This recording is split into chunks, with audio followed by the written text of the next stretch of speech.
chose. Yahweh, je suis venu pour la parole. Seigneur, je suis venu pour entendre. Seigneur, je suis venu pour comprendre. Seigneur, je suis venu, ô Dieu de mon salut, pour recevoir la parole, ô Dieu. Parce que je sais qu'en elle se trouve la vie. Et moi, j'ai besoin de vivre, ô Dieu. Et je sais que toi, tu as caché, Seigneur, mon Dieu, mon roi, la vie dans la parole, dans l'enseignement. Voilà pourquoi, Seigneur, nous ne courons pas derrière, Seigneur, mon Dieu, mon roi. Yahweh, quoi que ce soit, mais nous courons auprès de toi, Seigneur, mon Dieu, mon roi. Nous voulons entendre, ô Dieu de grâce. Nous voulons entendre, Seigneur, mon Dieu, mon roi, ô Père Saint. Nous voulons entendre, ô Dieu de mon salut. Yahweh, comme écoute les disciples, Seigneur. Yahweh, afin que les décisions que j'avais pu prendre hier, ô Dieu de gloire, que je puisse les abandonner, ô Dieu de mon salut. Ô Dieu glorieux.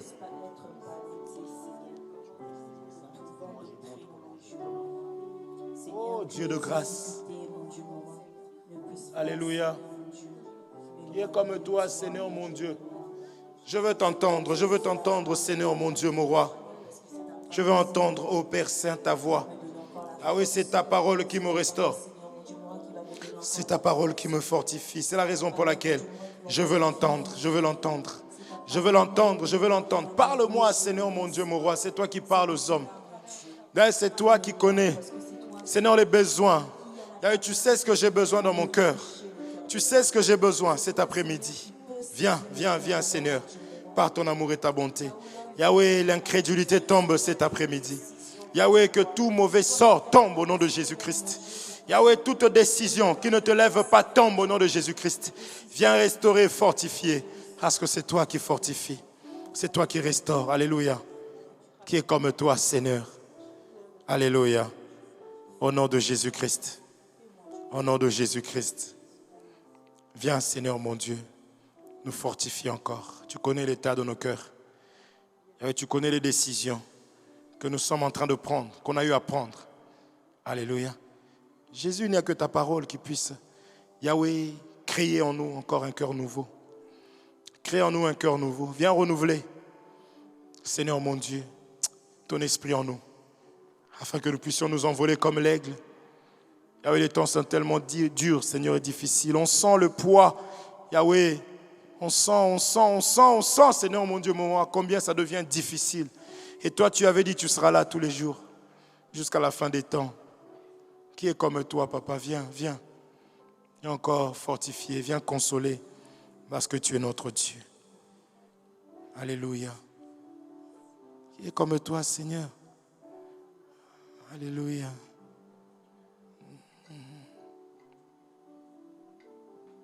Alléluia. Toi, Jésus-Christ. Alléluia. Gloire à toi, Seigneur.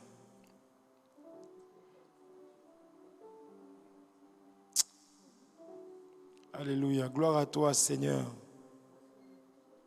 Viens, Seigneur, mon Dieu, mon roi, viens. Nous n'avons que toi, Seigneur de grâce. Nous n'avons que toi, Dieu glorieux. Viens. Parce que tu es merveilleux, Seigneur de gloire. Qui est comme toi, ô Père Saint, viens. Parle à nos cœurs. Parle à nos cœurs. Parce que tu es notre Dieu. Au nom de Jésus-Christ. Au nom de Jésus. Amen. Amen. Que Dieu vous bénisse abondamment. Nous prenons place.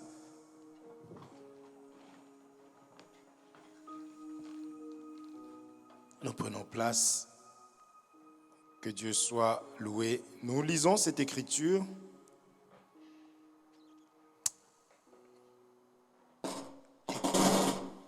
Ecclésiaste chapitre 1, à partir du 9e verset.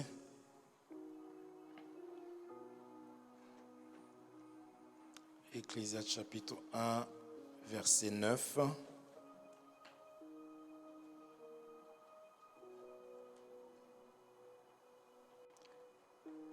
Ecclésiaste chapitre 1, verset 9.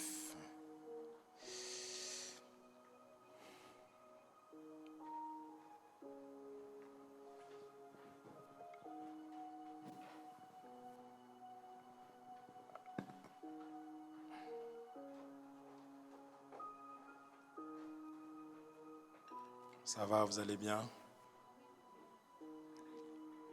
Alors, Ecclésiaste chapitre 1, verset 9. Nous lisons au nom de Jésus-Christ. Ce qui a été, c'est ce qui sera. Et ce qui s'est fait, c'est ce qui se fera.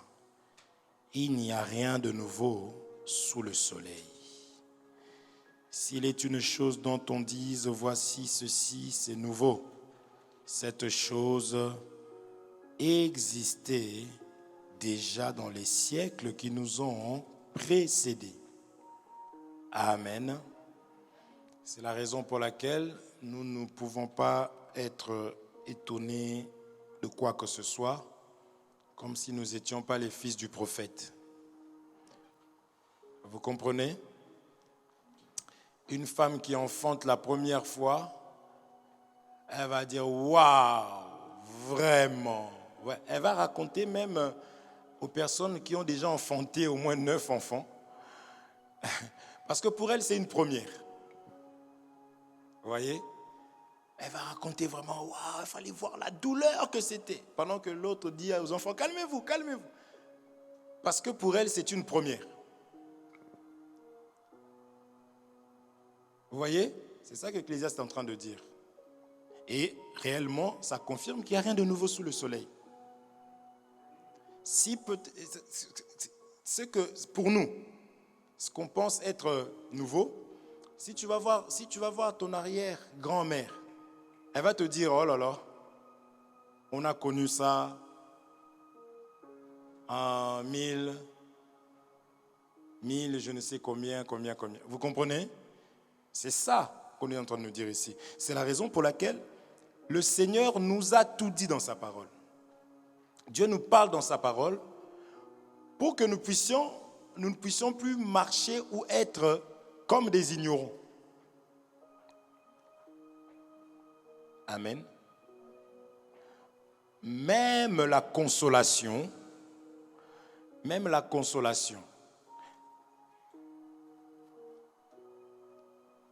Dieu, qu'est-ce qu'il fait? Merci. Le Seigneur, qu'est-ce qu'il fait? Il travaille dans la vie d'une personne pour que cette personne-là aussi aille travailler, aille parler aussi aux autres, comme Dieu lui a aussi parlé. Dieu fait dans la vie d'une personne pour que cette personne-là aille aussi faire dans la vie des autres. En fait, rien de nouveau sous le soleil. Il y a des personnes, dans leur temps, cette crise ici, ces personnes racontaient en disant, mais non, là je pense que c'est la fin du monde. Vous savez combien de personnes ont dit c'est la fin du monde dans les siècles passés? Vous suivez? Je veux que vous puissiez me suivre. Là, on ne lit pas. Là, regardez-moi, s'il vous plaît. Il y a beaucoup de gens qui ont dit c'est fini. Cette fois-ci, c'est fini. La fin du monde. 2020. Qui n'avait pas prié en 2020? Vu que c'est 2020, c'est fini, c'est la mort. Hein? Vous êtes là? Carmen, on s'est disputé il y a 3 jours, c'est bon. Mais souris-moi. Il y a 3 jours quand même, on fait quand même une trêve quand même, Carmen, franchement. Elle me regarde tristement comme ça. Je suis toujours ton frère. Est-ce qu'on se comprend? En fait, Dieu nous fait comprendre qu'il n'y a rien de nouveau sous le soleil. Il y a la naissance, il y a la mort. Il y a la richesse, il y a la pauvreté. Il y a un temps, comme Salomon a dit, parce que lui, il a vécu dans son temps. Il y a un temps où il avait eu, il y a un temps où il avait eu. Il n'avait pas eu. Vous comprenez? C'est super important de comprendre ça. C'est la raison pour laquelle nous sommes en train de parler du ministère. Le ministère, c'est un don. C'est un cadeau que Dieu fait. Je ne vais plus retourner en arrière, sinon je vais me perdre encore là-bas. On a expliqué de plusieurs manières comment Dieu aussi est en train de ramener encore qu'il y a un temps, comment dirais-je, il n'y a rien de nouveau sous le soleil. On a vu par rapport au roi Akazia qui, l'image de Adam, qui va désobéir en allant voir les prophètes de Baal. Et Dieu, il y a deux enfants qui vont mourir. C'était un groupe, mais on a appelé ça 2 enfants. Parce que Dieu peut appeler une personne toute une tribu. Vous comprenez? Ça, on voit ça par rapport à Jacob, par exemple. Ok? Quand on voit Jacob, on voit Israël, en fait, en vrai. Et c'est un nom d'une personne. Vous comprenez? Donc, on a vu ça de plusieurs manières. On a vu ça chez Saül, à qui on a déchiré le royaume. Tout ça, j'ai été là-bas pour expliquer l'origine, pour que nous puissions comprendre l'importance maintenant du ministère. Ça va, non? On peut avancer. Je reprends une deuxième écriture. Regardez. Toujours pour parler du ministère. 2 Rois chapitre 9, verset 6. 2 Rois chapitre 9, verset 6.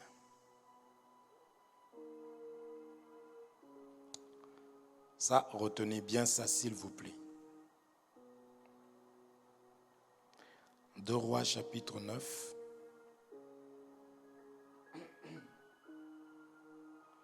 Au verset 6. Regardez ici, je veux que tu puisses bien me suivre.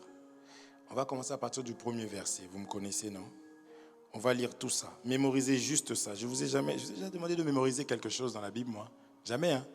Là, je veux que vous gardiez ça. 2 Rois chapitre 9 au verset 6. Regardez ce qui se passe. Élisée, le prophète, appela l'un des fils des prophètes et lui dit: Saint-Terrain, prends avec toi cette fiole d'huile et va à Ramoth en Galade. Quand tu seras arrivé, vois Jéhu, fils de Josaphat, fils de Nimshi, ou Nimki pour des personnes qui voudraient m'embêter. Tu iras le faire lever du milieu de ses frères. Jéhu doit être oint, mais on va le trouver du milieu de ses frères. Et tu le conduiras dans une chambre retirée. Tu prendras la fiole d'huile et tu répandras sur sa tête. Et tu diras: Ainsi parle l'Éternel, je t'oins roi d'Israël. Puis tu ouvriras la porte et tu t'enfuiras sans t'arrêter. 4. Le jeune homme, serviteur du prophète, partit pour Ramoth, en Galade. Quand il arriva, voici, les chefs de l'armée étaient assis. Il dit: Chef, j'ai un mot à te dire. Et Jéhu dit: Auquel de nous tous? Répondit: À toi, chef. Jéhu se leva et entra dans la maison. Et le jeune homme répandit l'huile sur sa tête en lui disant: Ainsi parle l'Éternel, le Dieu d'Israël. Je t'oins roi d'Israël, du peuple de l'Éternel. 7. Tu frapperas la maison d'Akab, ton maître, et je vengerai sur Jézabel le sang de mes serviteurs, les prophètes, et le sang de tous les serviteurs de l'Éternel. Je m'arrête là, je continue au 8, pour aller jusqu'au 9. Toute la maison d'Akab périra, j'exterminerai quiconque appartient à Akab, celui qui est esclave et celui qui est libre en Israël. 9. Et je rendrai la maison d'Akab semblable à la maison de Jéroboam, fils de Nébat, et la maison de Baïcha, fils d'Akija. Amen. C'est très intéressant. Peut-être qu'on va continuer, mais je voudrais faire des provisions parce qu'on ne sait jamais par rapport au temps. Ici, on parle de Jéhu. Élisée va envoyer son serviteur qui va aller pour oindre Jéhu. D'accord? Alors, ce que nous sommes en train d'expliquer, simplement, je peux prendre Élisée comme étant Dieu ou Jésus-Christ. Et on envoie le serviteur. Le serviteur, c'est tout simplement un ministre qui doit oindre un autre ministre. Ok? Quelqu'un d'autre peut prendre ça, Dieu qui envoie Jésus, peu importe, vous avez compris. Ok? C'est aussi ça. Alors, il envoie une personne avec de l'huile pour aller oindre Jéhu. C'est-à-dire que Jéhu va devenir ministre. Mais on le trouve où? Au milieu des frères. Vous comprenez? Ça ne s'est pas arrêté là. C'était une mission. On oint un ministre pour.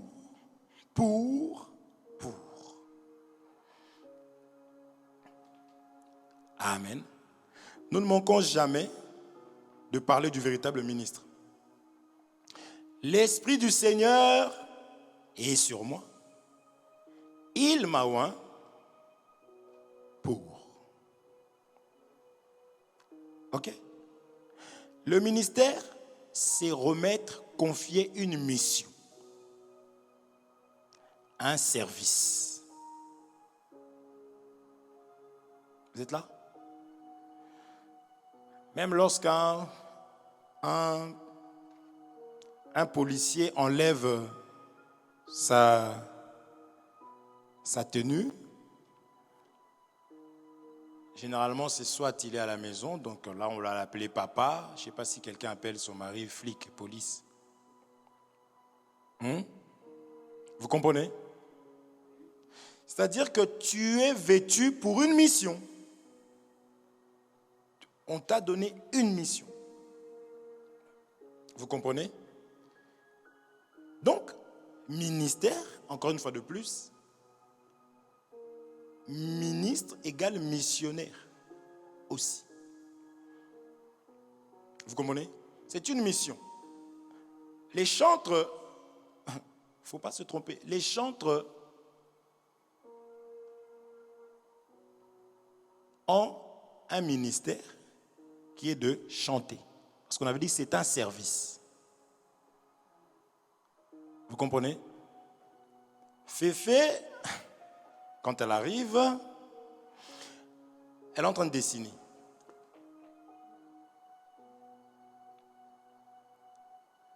Non, n'écris pas tout ce que je dis. N'écris plus. Filme, s'il te plaît, ma sœur. Regarde.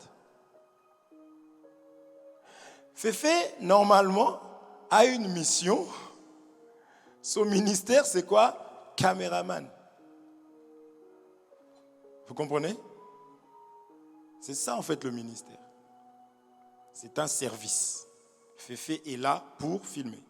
Les chanteurs sont là pour chanter. Maintenant, nous, ce qui nous intéresse, c'est le ministère.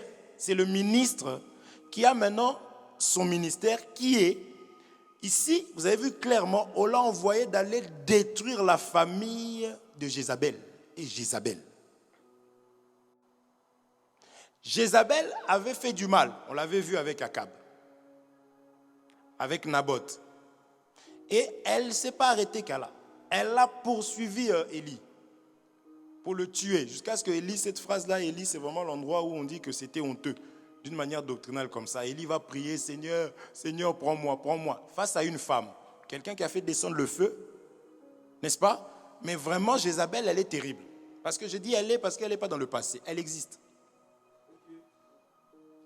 Vous comprenez? L'esprit ne meurt pas.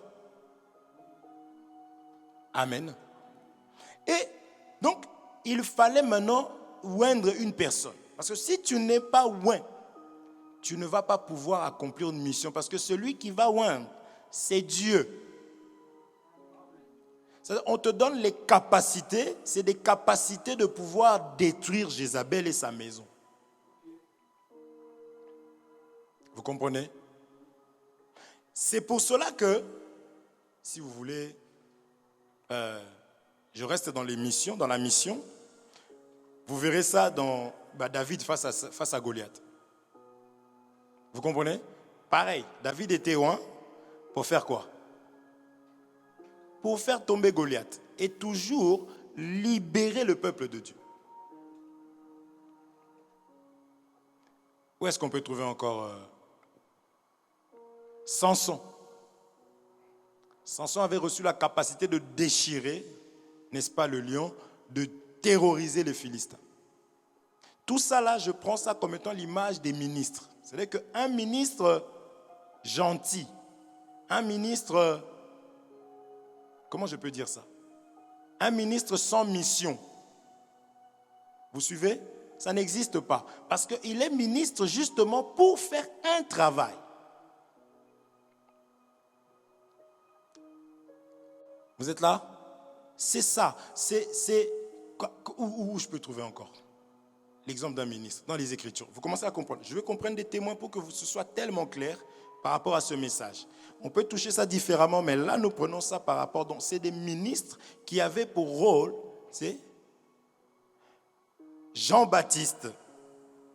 Vous voyez, Jean-Baptiste avait un rôle à jouer. Frère Ézéchiel, Moïse. Vous voyez, que ce soit clair. Vous voyez, là, c'est tellement clair, je crois, au nom de Jésus-Christ. C'est clair, c'est-à-dire qu'il ne vient pas bras croisés, où il a une mission. Vous comprenez? Il a une mission.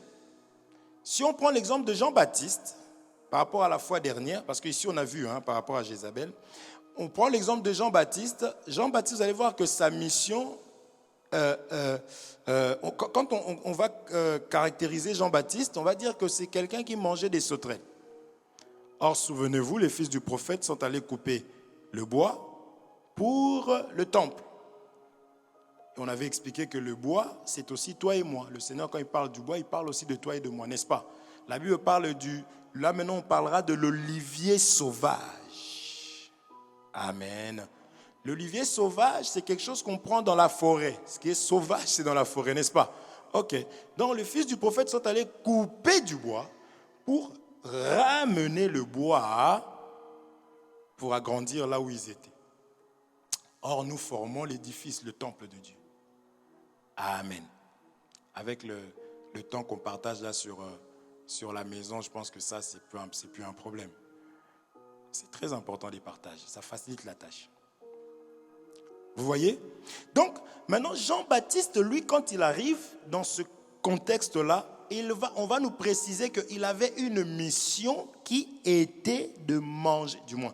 Il mangeait, quand on dit seulement, il mangeait des sauterelles et le miel sauvage. N'est-ce pas? Il faut tout de suite comprendre, là, Dieu parle de nous comme étant les arbres. Parce que les sauterelles ont pour rôle de détruire les arbres. C'est-à-dire que le ministre vient pour pouvoir nous délivrer de ceux qui nous dominaient, de ceux qui nous terrassaient. C'est pourquoi on a pris l'exemple de Goliath, qui terrassait le peuple, clairement, pendant 40 jours. Le 40e jour, David va arriver. Vous êtes là. C'est ça, en fait. Donc, le ministre ne peut pas vous rendre la tâche plus difficile. Non, lui, il vient pour pouvoir vous apporter la solution. Mais la solution de Dieu, parce que s'il y avait une autre solution, on n'aurait pas fait appel à Dieu. Parce que je suis sûr que le temps qu'Israël a fait en Égypte, bien que c'était prophétique, c'est des choses qui ont été déclarées, bien qu'il va faire 430 ans, Dieu est en train de dire à Abraham par rapport à son peuple. Donc il n'y a rien de nouveau sous le soleil. Parce que ce n'était que la répétition de Adam, on l'avait dit. Vous êtes là? Parce qu'il fallait que le peuple répète. C'est pourquoi même dans nos vies comme ça, je fais une petite parenthèse, même dans nos vies comme ça, nous avons des difficultés parce que certaines personnes qui ont pris le nom de la grand-mère, qui ont pris le prénom de tel, qui ont pris de ceci, cela, qui ont fréquenté, ou du fait qu'on sort seulement de telle lignée, du fait qu'on a le sang de telle famille, on a aussi des choses qui se répètent dans nos vies. Maman telle avait telle maladie, un tel avait telle maladie. Est-ce qu'on se comprend? Vous êtes là? C'est pour expliquer que Israël répétait tout simplement leur arrière. Mais dans la parole, il n'y a pas d'arrière, on dit père. Vous suivez? C'est la répétition. Parce que Dieu a déjà dit dans Ecclésiaste chapitre 1er, verset 9, qu'est-ce que Dieu a dit là-bas? Il n'y a rien de nouveau sous le soleil, il faut suivre. Vous êtes là? Donc c'est la raison pour laquelle le ministre doit venir.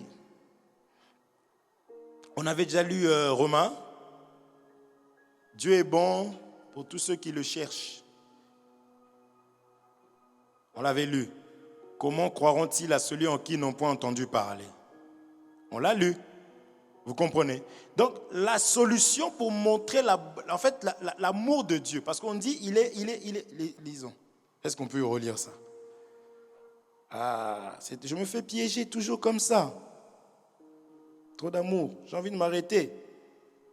Romains chapitre 10. Je veux me faire avoir. Là, c'est mon temps. Romains chapitre 10.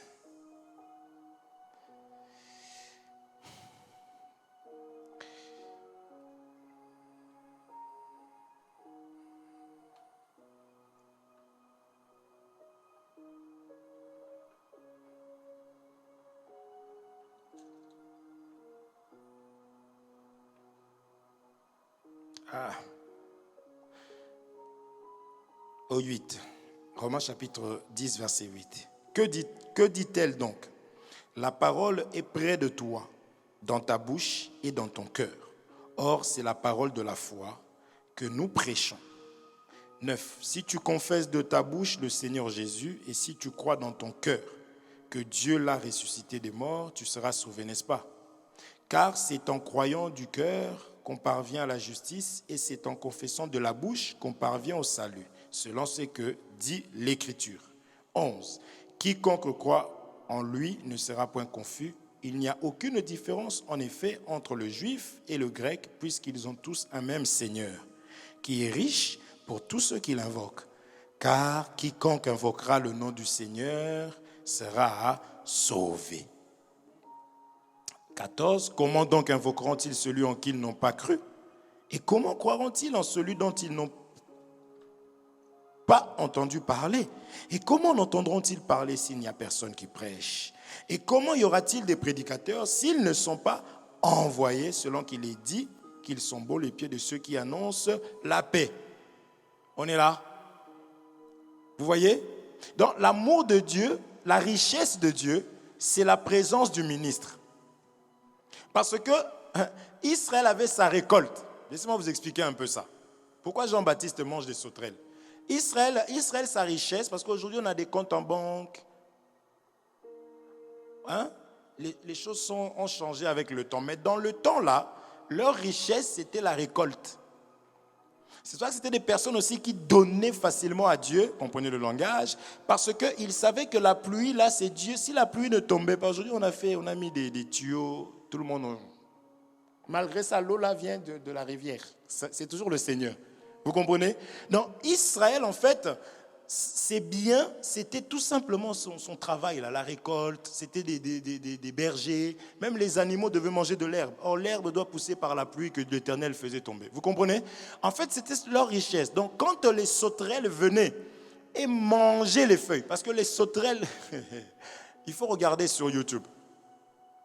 Sans pitié. Vous voyez? Donc, c'était leur production, c'était leur vie, c'était leurs enfants. Donc, c'était dangereux pour eux. Vous comprenez? C'était dangereux. Maintenant, Jean-Baptiste, comme étant ministre, qui est envoyé, n'est-ce pas? Parce qu'il faut que le ministre soit envoyé de Dieu pour que réellement que cette personne soit capable de pouvoir t'apporter la solution. Donc, cette solution n'est pas premièrement matérielle. C'est d'abord... Vous êtes là? C'est là qu'on va se disputer. J'attends encore. Je garde vos sourires comme ça. On va aller lire. D'accord? Allons lire. Certains disent, mais il est gentil comme ça aujourd'hui, pourquoi? C'est difficile parce que je suis tout seul ici, là. Je parle d'ici pour l'instant. Donc, pour vous, c'est compliqué. Je suis obligé des fois de me dire, il faut que je sois quand même un pasteur. Et un autre jour, il faut que je... Parce que j'ai grandi au pied d'un apôtre. Donc aujourd'hui, je dis, Seigneur, garde-moi, conduis-moi, que je sois un pasteur. C'est une grâce. Lisons.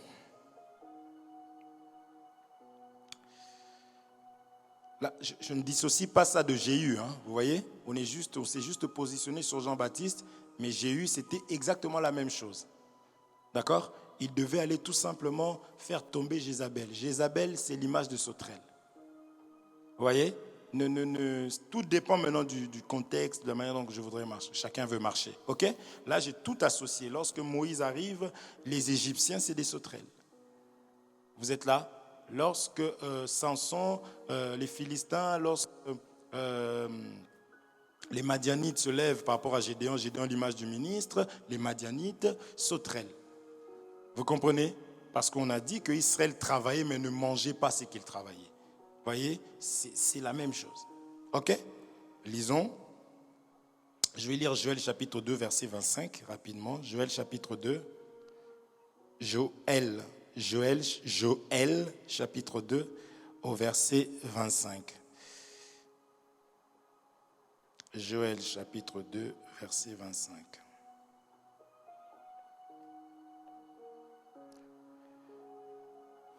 C'est bon, vous y êtes? Regardez. Dieu parle. Il dit, je vous remplacerai les années qu'ont dévoré la sauterelle, le gélec, le asile et le gazam. Mais comment il appelle ça? Ma grande armée que j'avais envoyée contre vous. Vous voyez? C'est une armée qui venait assiéger le peuple. On avait vu dimanche dernier que le péché ne reste pas sans conséquence. Donc on avait vu par rapport à Adam, n'est-ce pas? Il a désobéi. Malgré l'amour que Dieu avait pour lui, il fallait quand même qu'il puisse connaître les conséquences. Vous comprenez? Donc ici, si je te demande par rapport à Adam, qui est l'image de sauterelle pour Adam, c'est qui? C'est le serpent. Vous comprenez? Ça va? Rachel, tu comprends? Rachel, tu comprends pas? Tu cherches l'écriture? Mais laisse. Si tu ne trouves pas, tu laisses. Suis le mouvement de l'eau. Si tu vois que tu essayes. Quand tu vois que c'est... Tu arrives à la gare avec ton passe Navigo, tu vois le train, il est là, mais il y a la queue, tu ne peux pas valider. Ben, tu pars. Parce que maintenant, il faut valider. Mais tu sais que tu l'as déjà. Donc tu pars, ce n'est pas grave. Vous comprenez? Donc tu écoutes en même temps. Ma grande armée. Donc, on avait vu. Israël désobéit, Dieu suscita. Dieu envoya contre Israël. D'accord? Donc, c'est Dieu qui envoie les sauterelles. C'est ça qu'il appelait ça comment? Ma grande armée. Donc, face à la désobéissance, automatiquement, il y aura des conséquences. Vous comprenez? Je prends cette écriture pour montrer que les sauterelles en question, ce n'est pas les insectes. Parce qu'il y a des gens qui imaginent, mais les sauterelles. Nombre chapitre 13, verset 33. Regardez. Nombre 13, 33. Rapidement. Nombre chapitre 13, au verset 33. Nombre chapitre 13, verset 33. Je lis au nom de Jésus-Christ.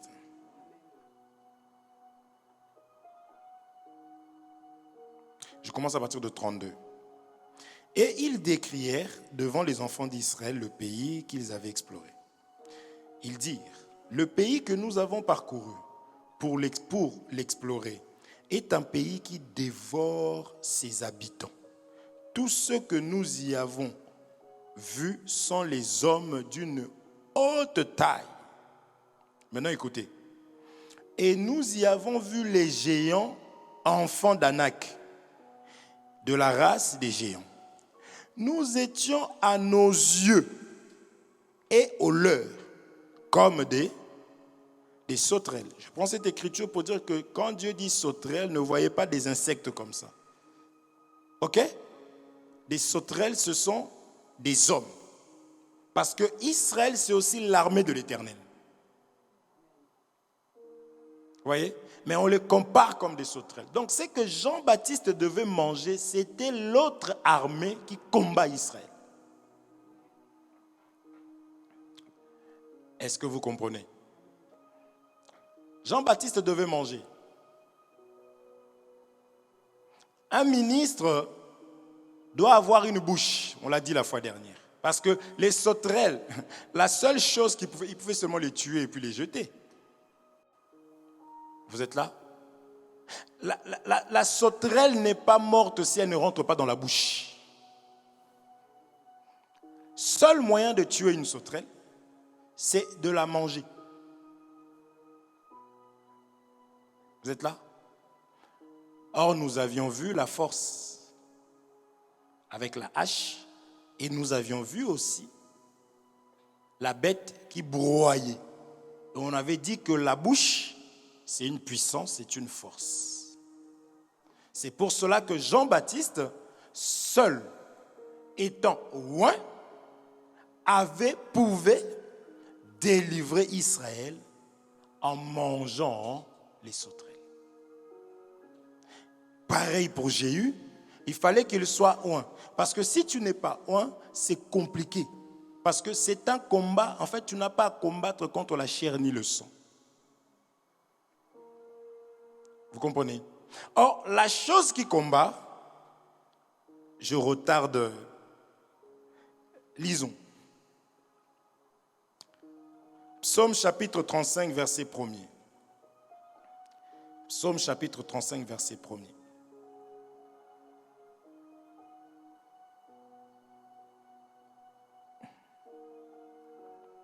C'est simple, hein? De David. Éternel, défends-moi contre mes adversaires. Vous voyez qui combat? Vous êtes là? Saisis le petit et le grand bouclier et lève-toi pour me secourir. Brandis la lance et le javelot contre mes persécuteurs. Dis à mon âme, je suis ton salut. Qu'ils soient honteux et confus ceux qui en veulent à ma vie. Qu'ils reculent et rugissent ceux qui méditent ma perte. Qu'ils soient comme la balle, emportés par le vent, qui perdent leur puissance. Vous êtes là? Pourquoi vous me regardez comme ça? On n'a pas l'habitude de lire les psaumes. Vous avez l'habitude de lire ça avant de dormir. Qui va lire le livre d'Apocalypse avant de se coucher? Vous comprenez? Qu'ils soient comme la balle emportée par le vent, et que l'ange de l'Éternel les chasse, que leur route soit ténébreuse et glissante, et que l'ange de l'Éternel les poursuive. Vous comprenez? J'aime la suite, hein? Car sans cause, ils m'ont tendu leur filet sur une fosse. Sans cause, ils l'ont creusé pour m'ôter la vie. Ici, David prie parce que c'est sans cause. On arrive? Parce que c'est qui était, c'est-à-dire qu'on a vu le fils bien-aimé de Dieu, Adam, qui a péché, et il faut qu'il y ait des conséquences. Et qui envoie la grande armée? C'est l'Éternel. Les sauterelles. On a vu ça, non? Maintenant, je disais que celui qui peut combattre pour nous, c'est l'Éternel. C'est ce que David est en train de dire ici dans le livre de Psaume 35. C'est pour cela que moi, même nous à l'école, on était à côté de l'intello. On avait des amis, franchement, tu dis, mais lui, il n'a même pas resté avec nous. Nous, on était en baggy, on avait des longs cheveux, on avait des boucles d'oreilles, mais l'autre, très propre, rien à voir. Mais on savait que lui, là, pendant le contrôle, il va être un bon ami. Vous comprenez? Et puis, celui qui était fort, là, le fort du quartier, vaut mieux l'avoir pour ami. Il ne faut pas être dupe quand même. Vous comprenez? Et le plus fort, le créateur de tout ce qui existe, même des méchants, parce qu'il a créé toutes choses pour un but, même le méchant pour le jour du malheur. Donc c'est Dieu qui a créé Satan, tout ce qu'il y a. Donc le plus fort, c'est Dieu. Donc s'il faut être à côté du plus fort, le plus intelligent, c'est la parole. Parce que si lui se met à me combattre, c'est ce que... Quel prophète disait ça? C'est Samuel qui dit ça. C'est Élie qui dit ça. Élie le sacrificateur. Il dit à ses fils qui faisaient des bêtises, il dit, mais... Vous, au lieu de combattre d'autres personnes pour que l'Éternel vous combatte, vous protège, vous combattez l'Éternel. C'est-à-dire que si l'Éternel vous combat, mais qui va vous sauver? Qui va vous protéger? Donc la protection, la sécurité se trouve chez le Seigneur, chez l'Éternel. La sécurité se trouve dans la parole de Dieu. Donc moi qui cherche la sécurité, je me dois de respecter la parole de Dieu. D'où c'est même ça l'amour du Seigneur. Le Seigneur a envoyé sa parole pour que nous puissions avoir la lumière, la connaissance, afin de ne pas avoir des problèmes contre lui-même. Vous voyez, c'est important. Le commencement de la sagesse, c'est la crainte. Vous voyez, c'est quand quelqu'un craint un Dieu, on dit cette personne est intelligente. Quand une personne obéit à la parole, quand une personne écoute la parole de Dieu, quand une personne, son problème c'est de plaire à Dieu, cette personne-là, on l'appelle le sage. L'intelligence. Vous comprenez? Parce qu'il n'y a personne qui puisse nous apporter la solution si ce n'est Dieu. Voilà pourquoi il fallait impérativement que Moïse puisse venir. Peut-être que le premier jour d'esclavagisme, le peuple s'était dit, bon allez, ils sont en train de blaguer, demain on va sortir. Peut-être qu'au bout d'une année, ils avaient compté sur un homme pour les sauver. Parce que l'homme regarde à ce qui frappe à l'œil. Joseph était en prison. Il a interprété le songe d'une personne. Cette personne sort. Joseph dit, mon ami, ne m'oublie pas. Ouais. Malgré que Dieu avait une promesse, Dieu avait fait quelque chose, il avait déclaré des choses dans sa vie. Mais n'empêche que, mon ami, ne m'oublie pas. Mais Dieu, comme c'est lui qui sauve, et en son temps, donc la personne, à peine elle a tourné le dos comme ça, Dieu a enlevé Joseph de sa tête. C'est pourquoi il ne faut pas en vouloir aux hommes. C'est l'affaire de Dieu, mes frères. Vous voyez, il m'avait promis, elle m'avait promis. Non, c'est l'affaire de Dieu.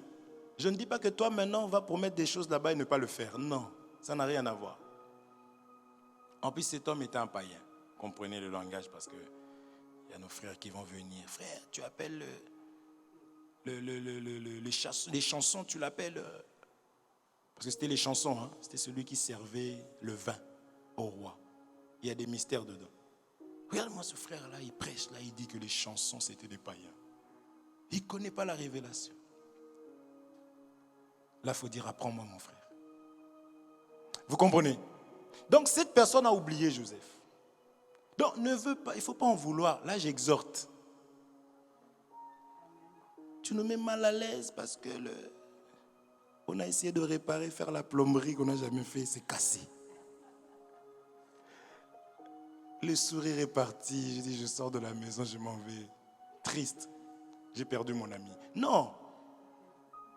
Vous comprenez? Tout vient de Dieu. Vous suivez?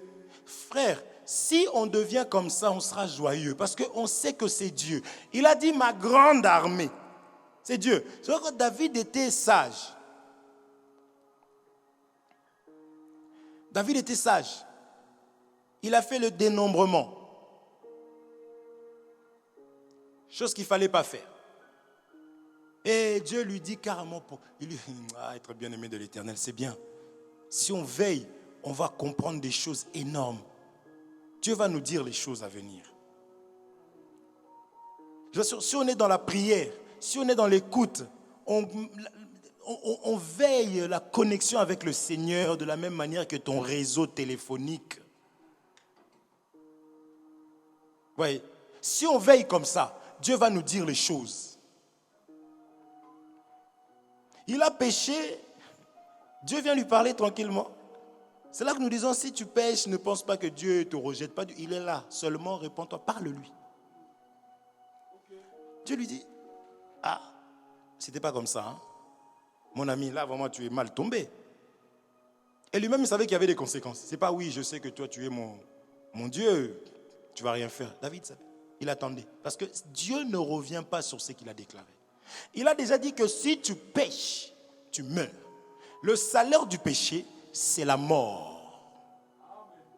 Le fils prodigue, il est seulement parti de la maison. Il a pris ses biens. Mais regardez son retour. Il dit, mon fils ici qui était mort est revenu à la vie. La Bible. D'où il était mort? Il y a la contradiction dans vos Bibles là. D'où il était mort? Vous comprenez? Donc la désobéissance, sortir de la maison du Père, qui est la parole, c'est la mort. Plus de sécurité. Il n'y a plus de paix. C'est pour cela que la première des choses qui est attaquée dans les choses de Dieu, c'est la parole, c'est l'enseignement.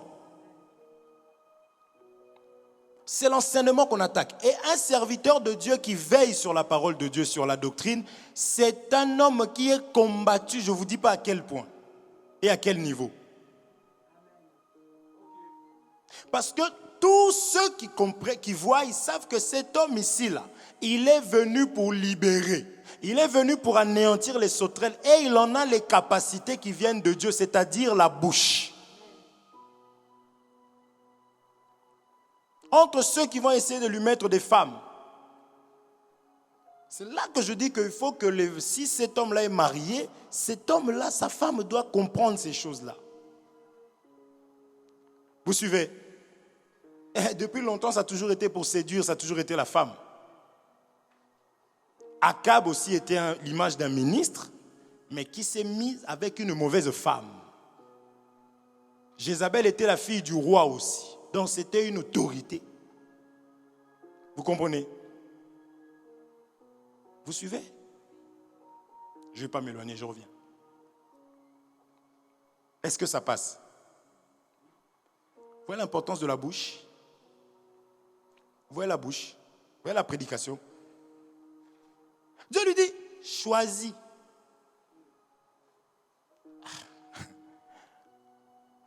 Ah, les enfants de Dieu comme ça. Choisis. C'est-à-dire, choisis toi-même le fouet.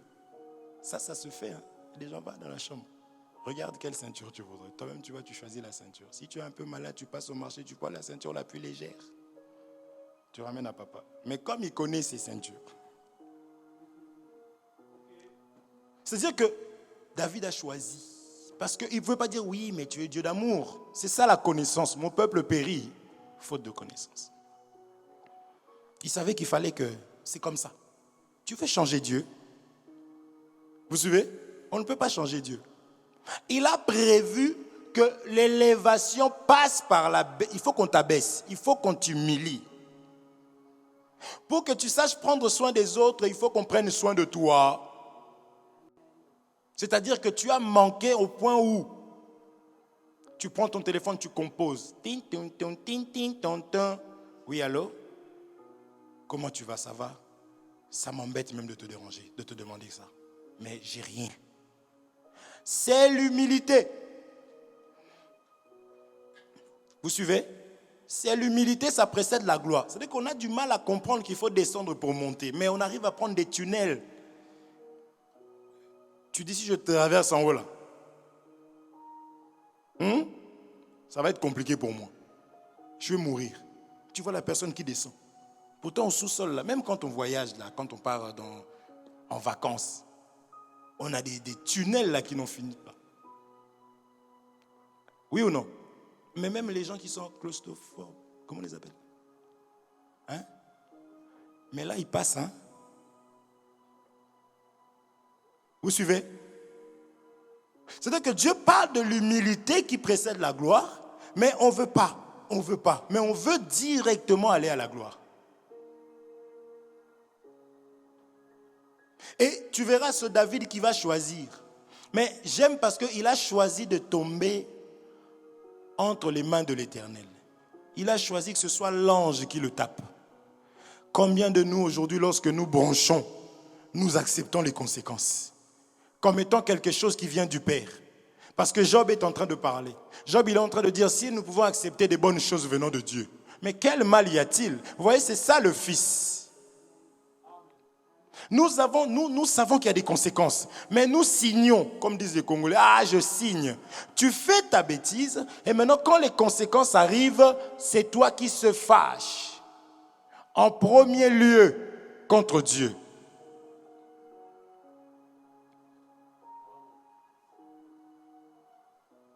Si il nous arrive, parce que c'est qui était sera, c'est-à-dire qu'il m'arrivera de brancher.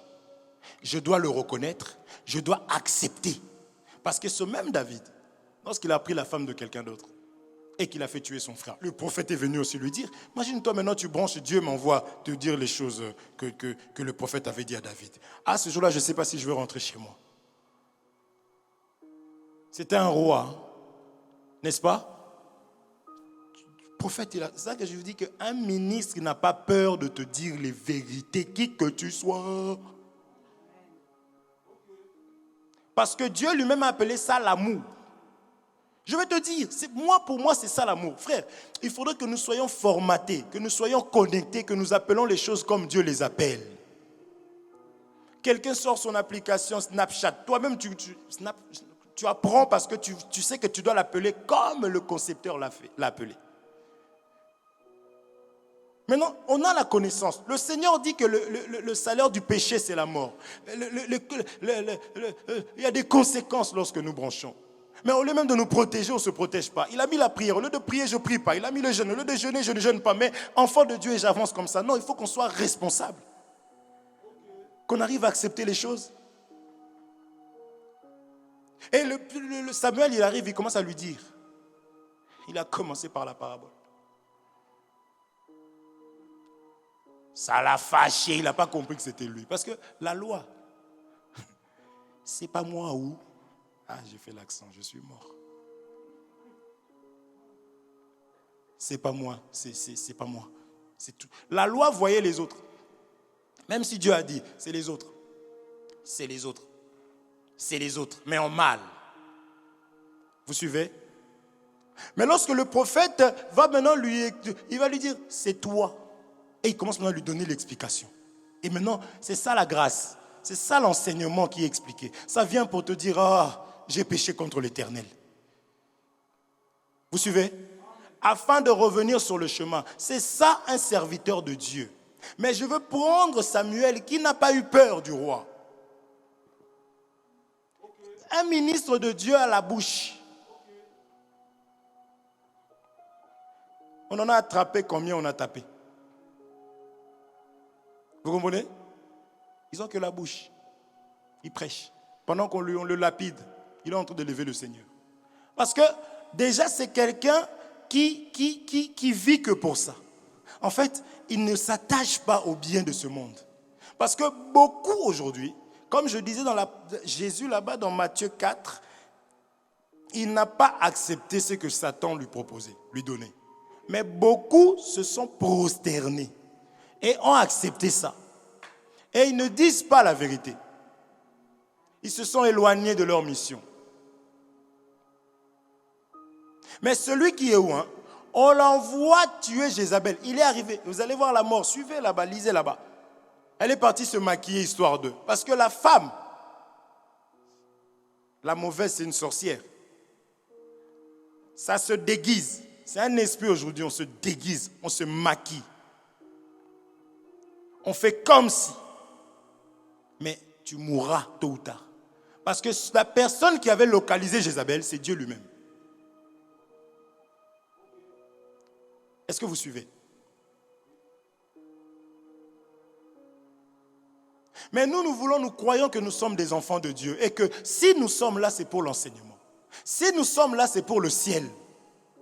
C'est quand je chante, je vais y aller. Je vais y aller, mais il faut me voir, je vais y aller. Et je vais y aller. Ce n'est pas par ma force non plus. Mais ce que je sais, c'est que si je me retrouve en mal, déjà, je dois éviter parce qu'il y aura des conséquences. Mais si je me trouve dedans, je dois accepter de retourner vers mon Père. Parce que le fils dit, je retourne chez mon Père. Je vais lui dire, ne traite-moi comme un de tes mercenaires. Mais nous péchons, nous voulons le beurre et l'argent du beurre. Je branche, je pêche, je critique Dieu, je parle contre Dieu, je boude Dieu, je boude les sœurs et les frères, je parle mal et je suis enfant de Dieu. Mais il y a un problème. Est-ce qu'on se comprend? Non. L'amour du Seigneur, c'est l'enseignement qui nous a été envoyé. Et c'est ça maintenant qui va faire tomber, qui va détruire les sauterelles. C'est l'enseignement, ça sort de la bouche.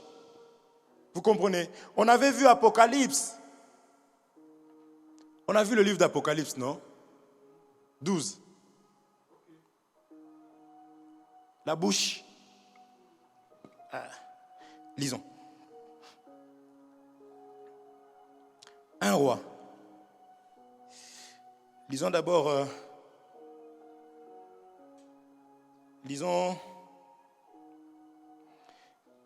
Malachie chapitre 2 verset 7. La bouche. Vous avez compris les sauterelles? Malachie chapitre 2 verset 7.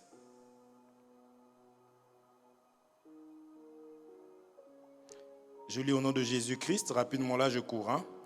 On dit car les lèvres du sacrificateur doivent garder la science et c'est à sa bouche qu'on demande la loi parce qu'il est un envoyé de l'Éternel des armées. Amen.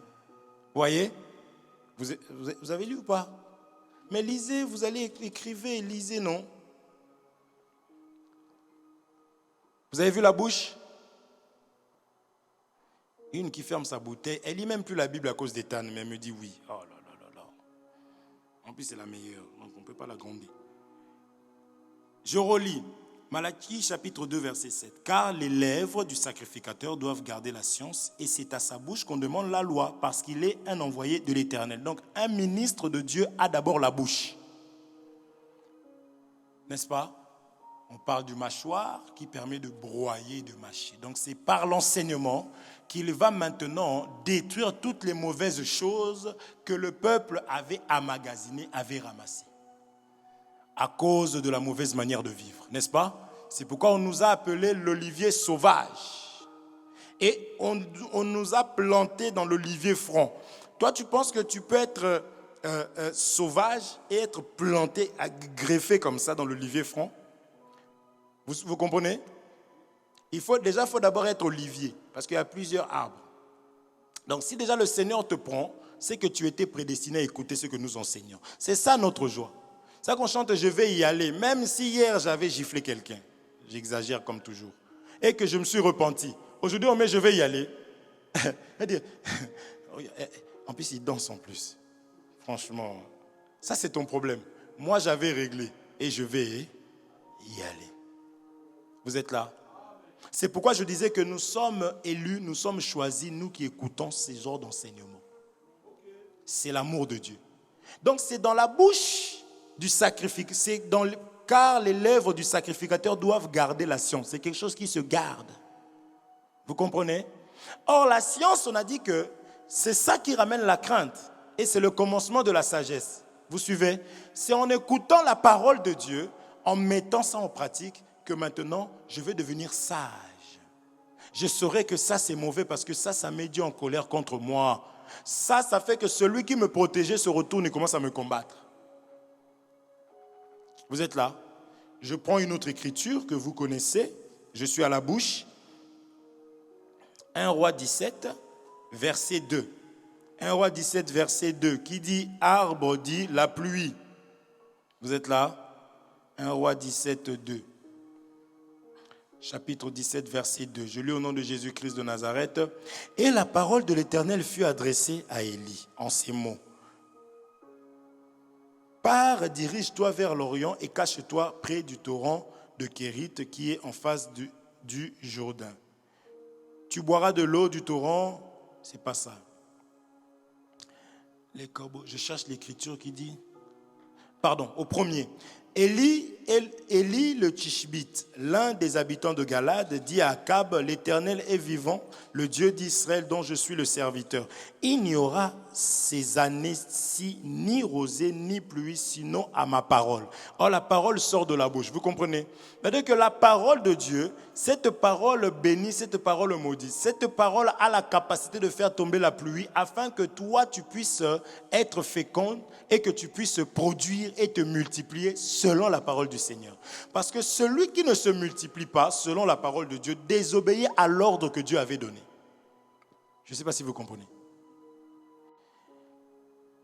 Là, je négocie avec le temps, ma petite Rachel. Désolé. Je prends une autre écriture que vous connaissez, je ne vais pas lire. Ésaïe chapitre 55, verset 10. Comme la pluie et la neige, n'est-ce pas? Est-ce que vous comprenez? Donc, la parole de Dieu vient nous ramener à accepter. Parce qu'une terre qui a l'eau, qui a absorbé l'eau, cette terre-là ne craint pas le soleil. Comprenez mon langage? C'est une terre qui ne sera pas desséchée. Vous suivez? Or, le Seigneur renouvelle. Ah, mais on a appris, les gens ont fait du sécurisme là, il n'y a pas longtemps ici. Là. On nous apprend que quand il y a le feu, il faut rentrer et que tu ne peux pas sortir, il faut rentrer dans une pièce, fermer la porte et faire que arroser la porte. Ce jour-là, on ne va pas arroser les plantes, on va arroser la porte afin que le feu ne puisse pas facilement consumer la porte. Vous comprenez? C'est ça la parole. C'est-à-dire qu'au milieu des gens, c'est la crise. Tu vois qu'il est en train de parler tout seul dans la rue. D'habitude, je prends du beurre le matin, mais là, je n'ai pas pris du beurre. J'ai pris que le pain. Ça, c'est réservé aux païens. Nous, on dit, Seigneur, merci pour le pain. Alléluia. Oui, ça m'a fait mal. J'ai vu mes enfants prendre leur petit déjeuner. Ils ont pris d'autres que les lions. Pourquoi, Seigneur? Pourquoi? Mais tu es où? Tu es où? Tu vis où? Vous comprenez? Mais David a dit non. L'Éternel lui a proposé, il a choisi lui-même. Vous comprenez? Et l'Éternel, quand on a commencé à frapper, l'ange a commencé à frapper, l'Éternel a dit laisse. Il a dit à l'ange arrête-toi, ça suffit. Lisons cette écriture, je finis par là. Lisons.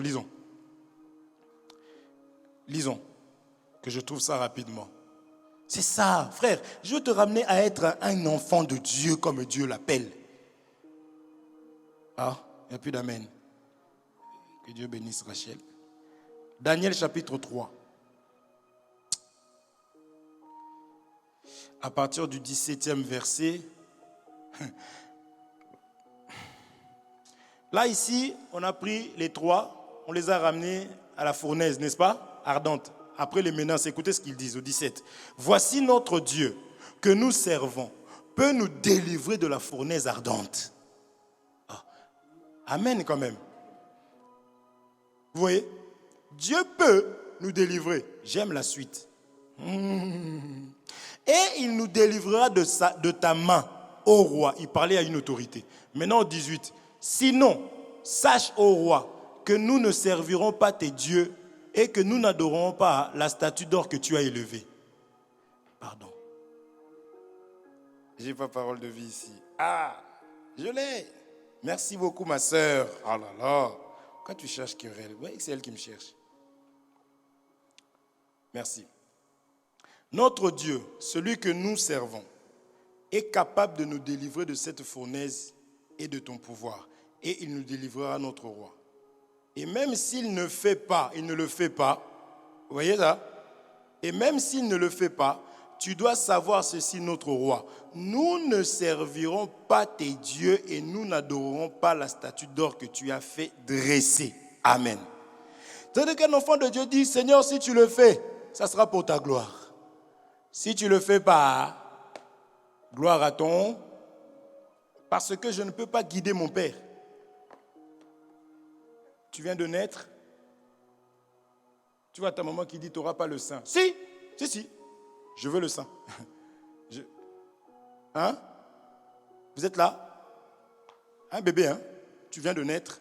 Même la maman qui a souffert, elle va oublier les 9 mois, elle va te balancer comme je ne sais quoi dans la salle. Même le médecin qui ne croit pas à la sorcellerie, il va sortir de la salle en courant.